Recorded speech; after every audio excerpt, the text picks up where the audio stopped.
te whātalo whātu le pa i e tele ma le mamaru le mai moa mai o si o tātou tunu. Ma lo le soifua manuia. Ia ulava ina whiangai foisi o tātou tunu malu i tau o whawhi tau o whiangai nei o no o whaamai wa whiai a meise COVID se furu iwa. Ai whaapetai o lo te ina pēlau tau soifua. Ia lofo lo tātou matai siri. Ia whape foi on anga lele tua le foi ngā luenga o ngā lue. Ia wala vai le puipuia ma le tonga pitia si o tātou tunu o e ua fia. Au toi whapopoina le tātou polokalame. Le ua mātou e foi ma le whionga i whātou msidi o le tanga luenga le soifua maloloina. Le tō wha le ausa.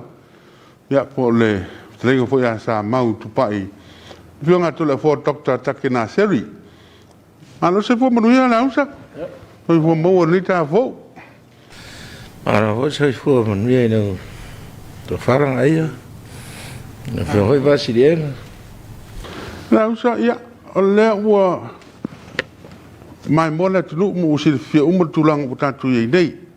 Alo ua a fia la mal soi fo to tele. Fa mai sa tão foi la vai pui. Ia pangala le usa mai tua. Ia mo to tele soi fo wa fia. Al meta o foi le o maule. To tele foi soi fo ko maralos. Ko ya foi le leisa positive foi atu test positive. Ja, wer to testa tu negative. Wa o start va penga bang pa mo mai se tato no. Ai se le betelai. Ya la se mo tulang o nei le pa nga so longo tato tu pui. Ya mo le tulang foi la inai fa na la ia mo nai tanga tama tua. Tata matu le foi on tu i la tu fo i allergic i me tu le tu ona. Ya nai fa na witi le foi on tu. Ia manai tangata fo i peo ngasa sorkensa la se pau tuanga mo la tu. Faftai a vasili nga mone. Sili malama ia fa mala fo ia te o ono sai. Le fo ua e fa sa ina mai lo so i fo to fa fo siel malo si pe na fe nga fo i na ua mo o ele fa ma i COVID. On me mo a fia ave pese faftai li tato o tuno. E lato ono sa ia foi ma tūlanga o lo whenga i mane whamai. E le fo il tato whataltanoanga.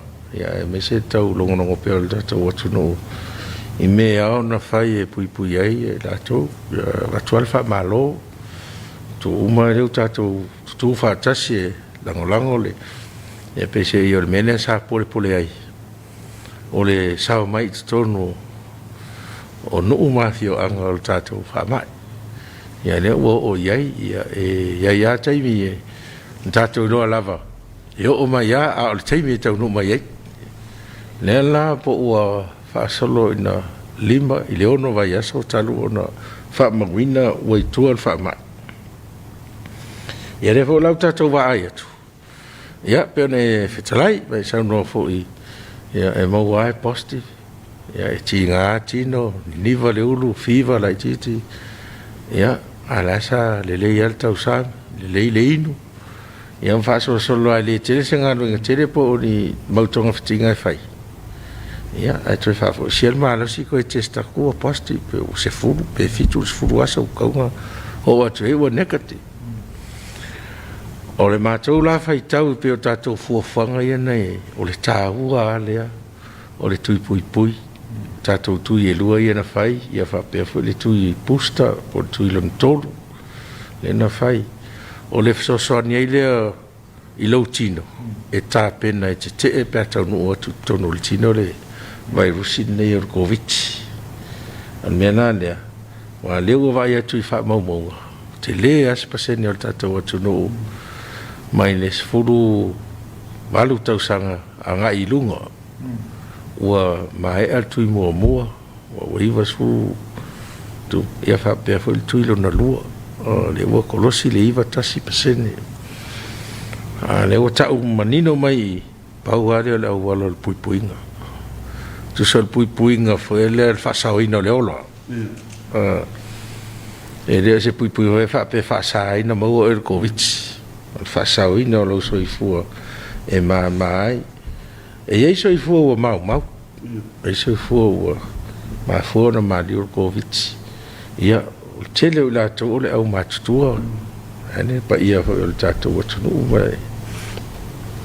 ia al tele la to ia le tau sanga le e ia mai si ngase o leva tau ave le tino ia fa popo atu lo ma covid ia wa va ve lo ona o le tau nunga lea al fa te inga o e nisi suka to mo runga va to fo ta otto le vai ia le tau fa pe ma fa na fo I infect ia palasia global covid ia wa ve lo ina ia o isi o tangata o liver na cancer ia pa pe na fo ia o le si ia na ma fu o le mu o le anga mu ve ia ma tau lia o le pa o lo tino se tu lo e pui o le tele o fa mai pis tele o fa ia e se lo ia o matala le no so stringa sia ma fo ia fa va ia tasina ia ia tai a tatou a nei o lo mau le malosi fai tui pui ato ia nei titi a se no te mo tua e tinga nai ia pe fa pe wa fa no ele so I fu fa ma ia na usa le sa ta o isi ta mai titi lai titi fo le fa na witi pe lo to sanga le matua le fa pe sa fia fo isi sa mor covid na sa no la se tulanga o isi se fu fa ma sina ia o tulanga le fo I sa fa per covid ia na vere si u fo tau fa le tono fa na lai tia e le I fa ia stui pui o covid ia ne la le o le vai a son te nei las frere sa avese ai mare masini vo ia le so sa ni ran manava ia la o va vai fo e ni inta mai tai fo mai fa pito al vai ngo ta mai ia la o te ai tu ile ward fo e ta mai ia la te le al sui ma lo se fa o pol ma lo se so ia la va vai tu fo le Pora ni sturanga ia wa tasi le me le fainga tai nei ia le vai rusir covid u to va fo ile pa ia le tu no ia se le ai tu ai ia variants ma o varia ia le ia pese ia nei su winga ile DNA po le structure le virus ia ai ma foi de se me pe o covid ia ai pe o masau atu le no io me le la usa e le su inga fa so inga le pe a fo su inga fo inga fede o la tele le to inga a fianga e pe la le vele we ta to le no fa ma wina le omicron o le va enga le o ma fa I longa o le PA point 1 ia a le ana to e alu nei le second wave le ni sila le fa da ma tama ia fo le onga tono January ia ta tal ne ia me o le omicron le PA.2 o so le si o le omicron a was we like teacher se va ai va me e se fulu pasene le mafai le sao e mafai ne transmit po se sao po le malo si e se sao ai tatou la le I le PA1.1 ia ale ba inga laute o le ai malosi tui ia fa pe ma le post e te ai la ia il P2 vo ta fia le malosi le pese I o le meta una ia pe fa no fa tala tu isi so e le ai ia se si pui nga o fa monia sa I ringa fa sa enis e tu sa mal tu pui fa sa I nai so I fu mal fa mai ni po fa popo e misia kuma mara tau sisi tu mama ia wala no fa ia e hola wa ta tu wa ia ri si fa de tinga le me la fa ia le e ta fa putu le malas so soni oi lo tino pe na e ta wo inu le vai ia sui le vai ti polo o le wo pula le mo singa ia wo fa tau solo se so soni ia te fai no inu lo tino ia ma lo si lo tino ia ma lo si lo tu pui ia ma le tatalo i le atu e wha atole lei mai. Ia e le tau matu le tau nonga le ia oi ai. Whaapitai rau. O lo i ai nai whana witi e meise le tūlanga fo i lea o la tūtui pui masani. Ia mai te leo wha mai tale bibini o le meo le misera. Mea sa masani an whatin o la se tūlanga o i le whatinonga o pui o nai whana witi i le teimile nei a o tātou be pesi po lau whenga ruenga na tō i le whatinonga o pui o le COVID-19. Ia, tasi lea vaenga tāua wasili enga pēna e awhea fo i e whatal tanoa. O le papolenga le tau vai e. Pe o le alu uma le vaai ai mesia tātou mātua i le COVID. Ai ngalo tātou wha mai tuai ia. O lea e matala le avanoa. Awa pe o se sio alo o le sifuru lua masina i tui ai mo le misela. O le wawa no, e i tau fia ar whainga tātou tui ai. Lo ia fo i la tau, le whaonga ungo tātou whalma inu tua, ia ma tono fo e le motanga sanga stele im tō tua nei, whapea fo i sa vai. E whaatino. Wai le whapea la sauru ko vitina le sa wele o le misela pe le tu sa wele tale vividi. Ia o le mai fo i le a fia il tua sivi ma ne whain pili tangata le polio. O tui umai o tamai te ei tei me taun whai ai. Tui o le whata vai.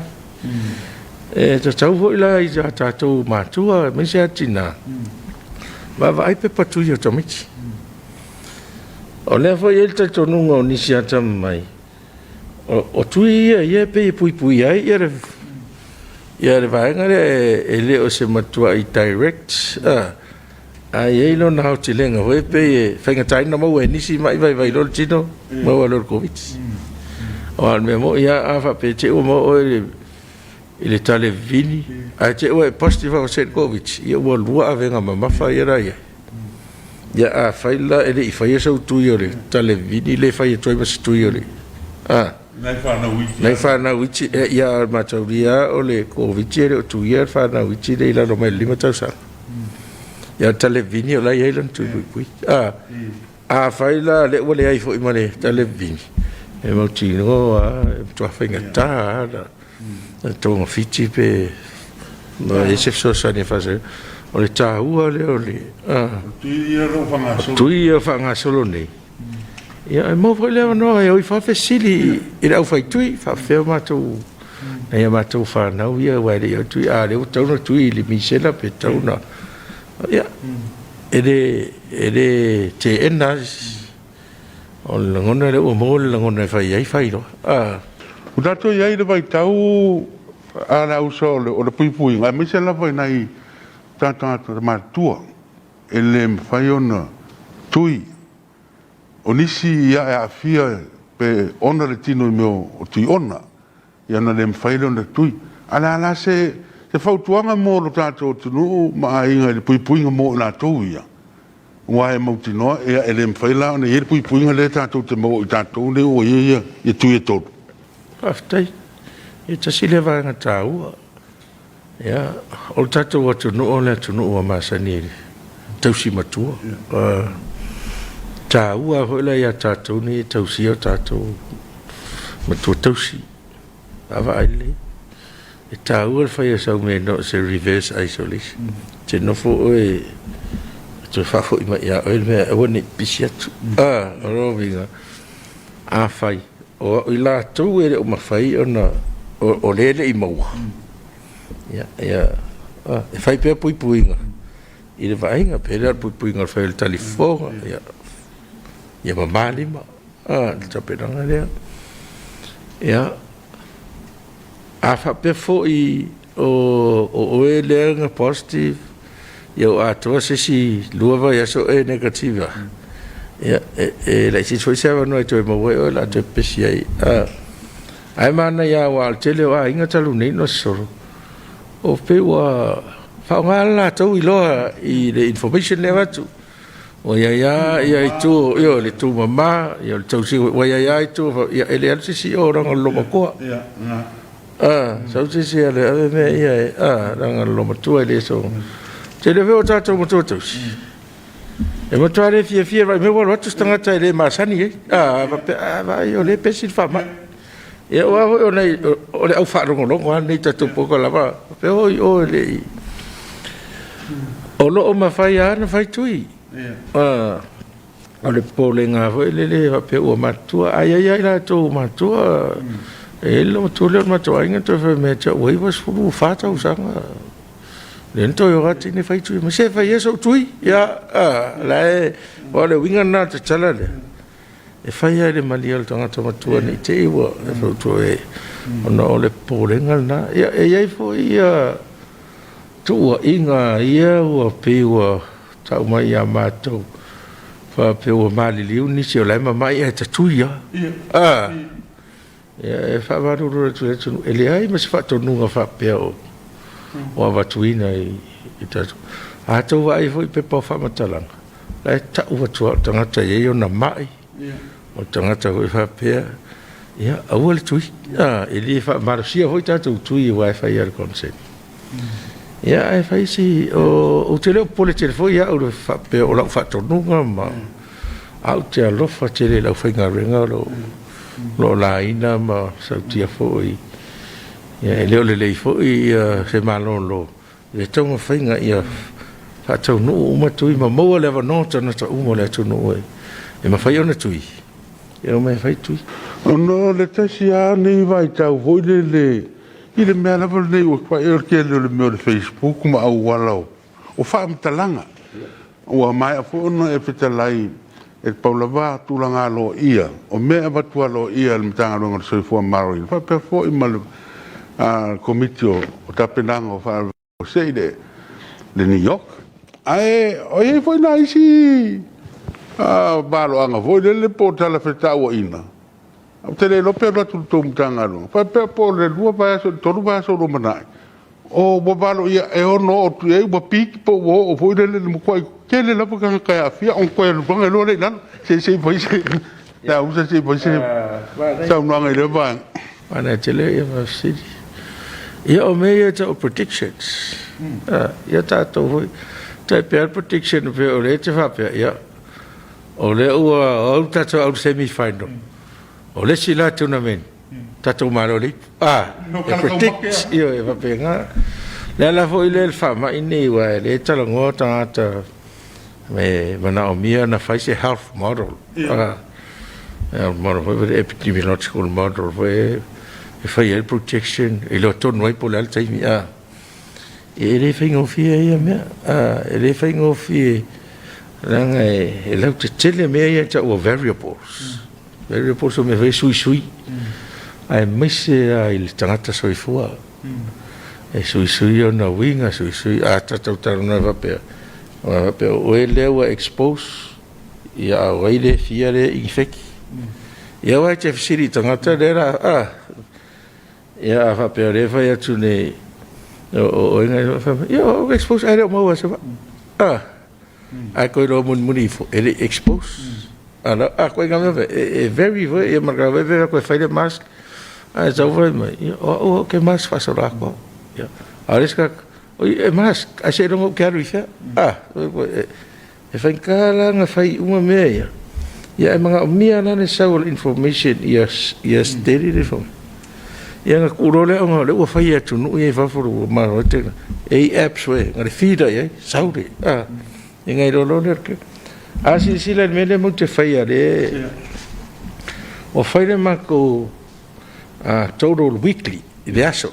Pe asfiere ona se lau, asfiere afe se lau. Les fitu aso, tai fitu aso fai total. Na fai lo le average. Na mato va ai le po fese. E lo ale me la pik. E a makaronga ngai lalo. Den me fio. O le ala ua pik. O le tau tele o matea. Ale tau te va ai me ia tau fa mo ia me vola na tele o tu no ele tasi se moro le fai ia tala fe ngai fo ia tu no to tele la fenga renga tu tele la fenga renga ia al tatu tu no o la fenga renga tanga renga ne pe a fe do se la tanga pe ia ele to tele informa i to mai te soifua o le o fesu ia solo o tanga te su email information lo ia pe ole tele pu o ngi me uma bani la pu tele ga mo ile a unha le me po a pe pi kai pa ole me ka ua pui fai de tui ia mo tau sisi va ile pa puanga ni ama na ilo le bu ka fe a pa pole ai ma ve si ai a ole ia wa le o ti do o lo se lau po la te lo se lau val futa fainga renga al fer mai o wa ma u ele wa ma tanto e foi mais o le faintana fa tino ia me ia academic processes ia fa di ba fa mo ai lo wa tanto nunga pe ne se no o le tau o le mene le vai na ia le leia tātou fofoanga. E tali ai ia ma ia whaasau nini o tātou tangata ia malama. Pena leo tau nunga whanma. O lea mau te vai. O e leo makua i sa sao wha epe sa sao le. A lea fi ua musa e sai. A lea steady ya. O rowi. O lea ua mata na iloe tangata. Ia o lai tangata tinga ina. E lea e le iau se tolu se furun tangata ua isolate. Po o tumu le si yu o le pe sau madi a fele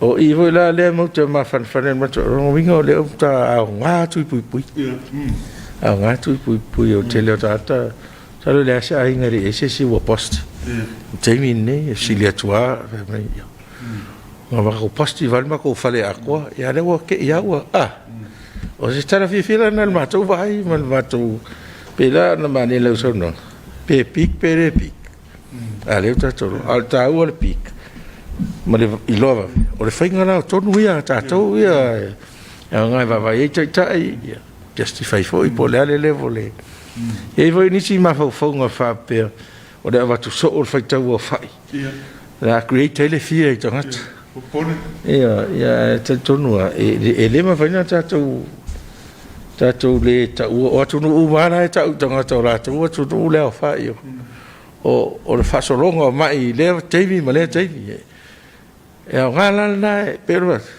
whai unga tangata ia wai ei me whai ai oi e leo mea uma whautua tuan tanga renga ia e hui la oi sao e whai e de eise nau nau wapeo le watu numero ia whawhewhe ai numero fo ia e whai tau ia la fo e fia do eise tunu wa sia o mame ngi il vai mai sia tunu ia o sia tunu e on fai ni so serve mai ni ala e fo mai nai tu pe so so ni futa tu so ni futa tu ma fatia le ia wa la pe o tunu ia o te mi fai ngata e te iro te hu to so si me e fai si ma fatia te le ona te le la tangata te le la mali ya na ona se le ni fo ya mai so ni mo tato e mai se fal tu pe lo langi ma ona fa tau fa ia ile ila se no mera mo son tu eton o e le me va era urina do le ora tele fe ngai tato o le na ua mai mo mai si o tato tunu ua tala telefoi le patun sili on tanga lunga so fo malo ina te ngai ala usa ile ngona fa fitai ole mtanga luenga ma fo nga luenga ya fa pe fol komiti o lo nga fa pe nanga pui ngo fa po se ile lango si o tato tunu me se la ver nei vai tau ia ole a fio sa mo ia ile fa mai pe o pui ai si o tato tunu ia me se foi o le tulanga o lo ia pe nga luenga ma fa ma fa lo tom foi nei ne ia fa so podia la batui a me se o nai fa na witi o le la vai fa nga solo la tu masani tu pui masani o fa na witi fana tu fana mai ne pui mai te no isi fa mai ese mai ko viti furuiva ia balo na ngafo ia volo so te nga ia e de pui mai de ko viti furuiva pe mai o tuina ia nai fana viti tu masani le lo fanga solo mo tanga senga se umala vo si o tato tunu ia ma al mo mo tu na fo tuanga na ta o tele le ngata a fia tum foi ta basta ia wala au a me se lava ia vai ki polo ko vai foi de morsenga eu mo ka ke le al morsenga ele fa pe ko foi a ko mori ka a ko mori da via a ma foi do si o fo si au mi popo e so sorry te usinga o lutino tu ma la tele pe on sa no tanga lunga so fo mbaloin ia me foi ka ku spo e kimi un ho de yo vo do ma mo o ia e tu ia e le te mi foi o tato ia un tato maro si le vole o tato por kala me na pa so foi